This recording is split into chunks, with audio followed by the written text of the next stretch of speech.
What's up, tribe? It's Siga here, coming to you with a ancestor reading, ancestor messages. I felt called to channel your ancestors because I think they have something important to tell you. So that's what we're doing today. Of course, excuse me, if you would like to book a personal, that information is down below. If you would like to be a part of my next spiritual cohort, my mentorship cohort, that starts April 6th. It is 4 weeks long. We meet every Monday at 6 p.m.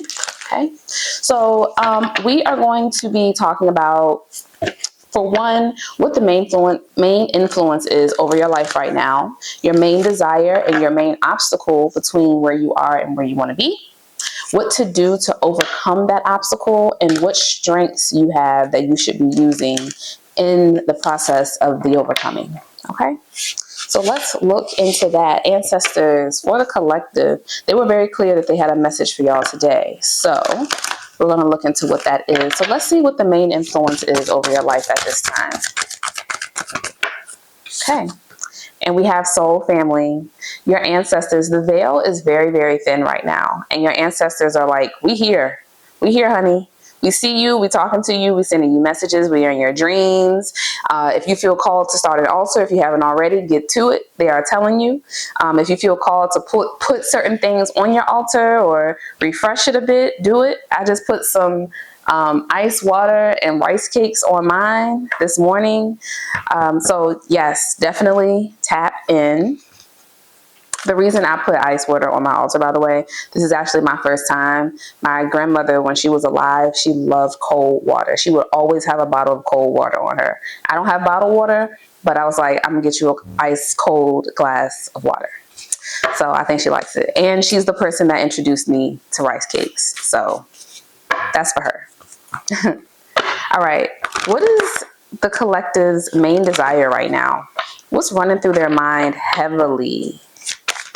What are they wanting, desiring, searching for, connecting with? See how that popped out? Joy. Oh my goodness, it's so simple. Y'all are like, a lot of y'all are like, I've been chasing X, Y, and Z. I've been chasing the career. I've been chasing the money. I've been chasing the lover. I've been chasing this and that. A lot of y'all are now at a point where you're like, I just want to feel good. If I'm in my solitude, that's fine. If I feel good in my solitude, give me the solitude. If I feel good in my home, I don't mind being at home. I don't mind, being a little bit of a homebody for a little bit. It's like you just want the simplest things. And your ancestors are saying, you have so much joy right here, right now. There is so much joy in the simple things. They're also saying that there are some of you that may still be chasing external things and feeling like you'll receive the joy and happiness once you obtain those things. And your spirit team is like, no, it's the other way around. Once you connect with your own personal joy and happiness in here, just because it's in there and because you're happy about life and who you are and the clarity of your mind, the goodness of your heart, once that becomes enough, you will see all of the blessings and abundance pile on top of that. All right, so that's the main desire here. Joy, happiness. They're like, why are you so, if you just want joy and happiness, why are you so focused on the outcome? Because your spirit team, your ancestors are going to make sure that you have that joy and that happiness. So instead of being overly consumed by the numbers or, whatever type of scale you're using to determine whether or not you've made it to a point where you can experience your joy, instead of using that scale, your spirit team is saying to just let it go. Be free. Like, you have the goal, you're working towards it, you're doing great. Free yourself from the burden of needing to have a perfect outcome, a specific outcome. Just know you're going to be happy and joyful. And if that's the case, then what does it matter? What if your ancestors came down and told you right now, you can have exactly what you want right now, exactly how you picture it, but you won't have the joy. But we have another option for you. You can't see it right now. We're not going to tell you the details right now, but when you get it, you'll be happier than you've ever been. Which one you going to choose? Okay, so free yourself, free yourself, free yourself. Let's look at what the obstacle is. What's keeping you from your joy? Not believing in yourself. So some of you are like, your joy, not some of you, all of you, your joy is going to come from the journey, the process, the space between where you are and the outcome, the end goal. That's where the joy lies. That's where the joy lies. You ever think about, like, say for a wedding, for example, it's like you spend over a year, maybe even a few years planning this big day. And then the big day begins and ends within a 6 to 8 hour period, maybe even shorter. And then when you think back on it, it's like, man, it was really the journey. That was so much fun. Like we didn't know what was going to happen. We didn't know if this was going to work out. We didn't know what we want. And then seeing it all come together in that one sacred moment, that's a beautiful endpoint. But the endpoint was not the most necessarily the most robust part of the journey. It was everything along the way leading up to the moment. So with that being said, little olive branch, your spirit team is saying some of you are unhappy because you're on a journey that you don't enjoy. It's like you're on a journey that you don't enjoy, and whatever this end goal isn't even something that you really want, or you may be on a journey where you can't see any type of end goal, and you're also not having fun along the way. But there's something here where you would be having fun, you would be enjoying yourself, but you don't necessarily believe in yourself to take the journey and be whatever level of success you have in your mind. And that's why they're saying, take away the outcome. It's like for me, like I love to dance. That is my passion. It's when I was a little girl, like 3-4 years old, you asked me what I wanted to be when I grow up, I wanted to be a dancer. And that same little girl is still alive and well within me. And when I'm focused on the outcome, am I going to get booked? Am I going to get this job? Am I going to eventually work with this person? It puts a lot of pressure and anxiety on me, and it makes the most fun parts of dancing no longer fun. It makes it anxiety ridden. Excuse me, my words can't come out. It makes me anxiety ridden. It makes me overthink. Like I'm not even enjoying the movement. I'm just thinking about the outcome. So instead, take the weight of the outcome off of you and just dance. Just dance. Just have fun. Just enjoy your life. Take on something because it's on your heart. We get one life to live, y'all. We get one life to live. And it's so unfortunate that we live in a society that makes us feel like the only thing that matters is the day-to-day bills and the day-to-day things that need to be taken care of. You may have kids, those day-to-day things, and those things do matter. But you matter as well. So please don't forget about yourself. Believe in yourself. And even if you don't fully believe in yourself right now, take this journey as something that you're doing because you love to do it, not because you need to believe in yourself to reach this extravagant outcome. No, you're just enjoying yourself and having fun. This could have to do with dancing like me. It could have to do with maybe you like to write. Maybe you like to paint. Maybe you like to do hair. Maybe it could be anything. Anything. Start enjoying your days. Start enjoying your journey. Okay. All right. Now, what does the collective need to do to overcome this lack of belief in self, even though I feel like we already got the answer? Take the focus away from the outcome and more so on enjoying the journey. But let's see, Spirit, one card to represent what the collective needs to do to overcome this obstacle of not believing in themselves. They also just said not seeing the point. Some of you are not seeing the point, which means like, maybe like, what's the point in me dancing? I'm never going to be professional. It's not like I want to do it like that. Well, the point is to release, to move your hips, move that energy through your body. Dancing is healing. Movement is healing. That goes for anything that you're doing. Okay. We have safe space, what to do to overcome. So you can have people around you that reinforce your own insecurities. It could be outwardly, like they say, hurtful things. They could be hurtful towards you, but it could also be like more passive aggressive, or it could even be something where they don't know that they're doing it, but you've been operating from a mindset that they also operate from, which is like a restrictive place of fear and questioning and very in the matrix. And now you're kind of leveling up and stepping outside of the matrix and being like, wait a minute, I don't have to be this way anymore. So, you may share your elevation, your mental and spiritual elevation with others in your new perspective. Some people may gravitate towards that and be like, you know what? You're right. I think I'll apply that in my life as well. While other people may be like, girl, what are you talking about? The bills is due now, yesterday. What are you talking about? And that's how you know whether or not, this doesn't make people good or bad people. It just determines alignment. So it's important for you, in order for you to overcome, it's important that you are frequenting spaces that feed into the identity that you're stepping into. That means, for me, that's going to dance classes more often. That's going to dance intensives, or what do you call it? Not collaboration, networking events around dance. Or if you're trying to step more into wellness and you feel like that's what you need right now to overcome that safe space, then that looks like signing up for those yoga classes, or doing that free community workshop, or doing that sound bath, putting yourself in spaces where there are other people that are growing in the ways that you are, or that have similar focus that you do, have a similar focus in life that you are also getting comfy in. Okay.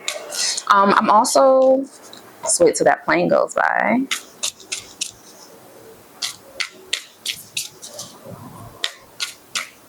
Living right by the airport is great, like when visitors come into town, but it's not very great when you're trying to do normal things in your home. And there's a plane every 5 minutes.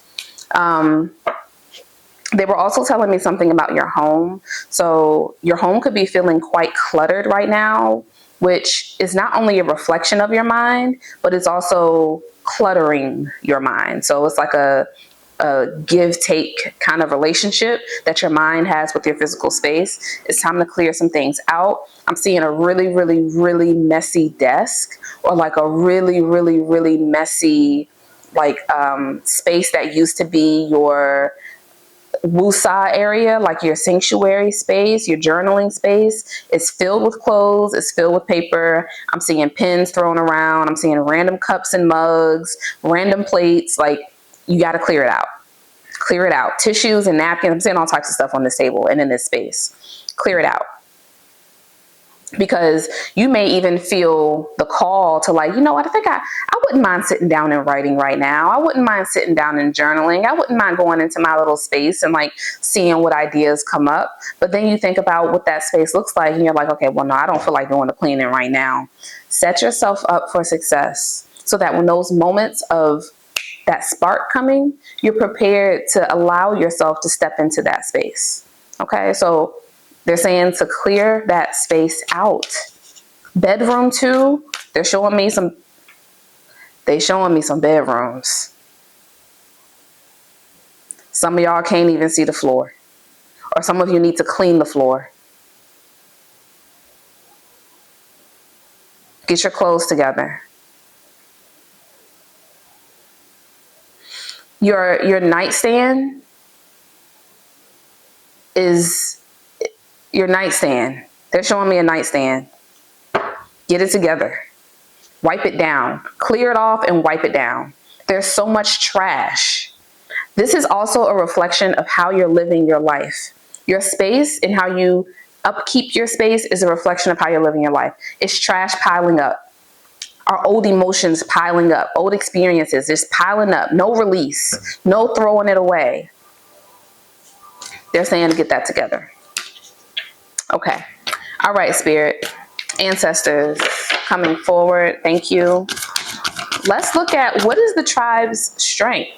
Please remember, this is a general message. So some things may resonate more than others. Whatever does not resonate with you, leave it for the next person. What is their strength? Main strength right now. Rest. Rest. So your biggest strength, you're actually seeing as your biggest obstacle, or you're seeing it as a wrong. Some of you are tired. Some of you need to rest. Some of you are resting. You may find that you're sleeping a lot more. You may find that you come home and there's certain things you need to take care of, but you're sleeping instead. Your spirit team is saying, allow yourself to rest. Allow yourself to rest. Because they're telling me like, there are certain things that need to be taken care of, especially with the cleanliness of your space. But you could be feeling like, okay, yes, I need to clean my space, but I also have these 5 other things on my to-do list. And then you just shut down and none of it gets done. So they're saying, in order for your rest to be maximized, for you to rest and feel rejuvenated when you wake up, your space needs to be clear. So even if you come home, you're like, I don't know which thing to focus on. I got so many things I need to do. They're saying your very next step is getting your space together. That is your very next step. Clearing off that desk, clearing off that nightstand, getting clothes up, cleaning that floor, making up that bed. Clean up your space. It is impacting you more than you know. Okay? But once you clean up that space, get all the sleep. You're going to be a sleeping beauty. Okay? A sleeping beauty is what I'm feeling. Allow yourself to sleep. Allow yourself to rest. Even if you're not like actually going into the dream world, allow yourself to just like sit up on the couch, grab a book, grab your journal, or maybe you're just sitting there. Don't scroll. That is not rest. Doom scrolling is not resting. Your mind is on go, go, go, go, go when you doom scroll. I don't care. Even if it... Your spirit team just said, even if it's Threads, some of y'all getting on Threads and y'all like, it's not that bad because it's Threads and I'm reading. No, it's the same dopamine hit. It's the same hit. So they're saying, put that down so that you can rest, because the constant surge of dopamine is not allowing you to rest. And even when you put the phone down and it's time to rest, your mind is searching for more dopamine. So then you can't even rest. All right. So this is what your ancestors wanted you to know at this time. I'm going to pull one final card. This is like your overall message from your ancestors. Go ahead and book a personal with me. All of my readings are 20% off right now through the end of March 31st, because it is my birthday month, Pisces season. My birthday is the 12th. So everything is 20% off until the end of March to celebrate my birthday month. All right, ancestors, one card for our tribe. What do we have? Stubbornness only brings unnecessary wars. As the plane is passing, let's let that do what it's gonna do. Okay. Stubbornness only brings unnecessary wars is your final message here. Your ancestors want you to know, like, you know what you're supposed to be doing right now. You know where you need to focus. It's about you questioning whether or not you know. It's like you know, but you don't trust your intuition. You don't trust the messages that you receive from your spirit team, from your ancestors. So you just shut down. It's like emotional information overload. So then the whole system shuts down. You don't have to shut down. Instead, next time when you feel yourself about to shut down, be like, okay, wait a minute. I know. If you don't know, then no one knows. If you don't know, who knows? You are the only one who does know. So next time you feel overwhelmed and you're like, I just don't know, stop, pause, take a deep breath and say, I have the answers. I'm the only one with the answers. So let me take a moment and breathe and listen to what my intuition is telling me. And then after that, the next step is to follow that. If your intuition is telling you to do this thing right now, then that's what you need to be doing. Trust it. Don't question it. And just get to moving. Okay? I am sending you lots of love. I hope you all have a wonderful week.